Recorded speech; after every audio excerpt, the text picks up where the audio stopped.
ইসরায়েলে তথা ইসরায়েলের দখল করা উত্তর ফিলিস্তিনের উত্তরাঞ্চলে প্রতিশোধমূলক ক্ষেপণাস্ত্র হামলা জোরদার করেছে লেবাননের প্রতিরোধ আন্দোলন হিজবুল্লাহ। এসব হামলায় ঠিক কি পরিমাণ ক্ষয়ক্ষতি হয়েছে বা কেউ হতাহত হয়েছে কিনা সে বিষয়ে এখন পর্যন্ত বিস্তারিত কোনো তথ্য পাওয়া যায়নি।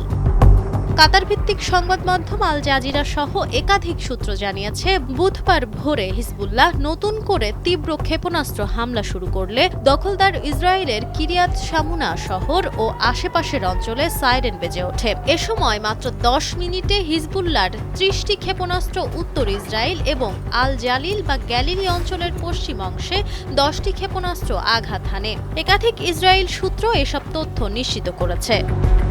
ইসরায়েলি চ্যানেল 12 জানিয়েছে, লেবানন থেকে ইসরায়েলের কিরিয়াত শামুনা শহর ও আশপাশের অঞ্চলে 8টি ক্ষেপণাস্ত্র আঘাত হেনেছে।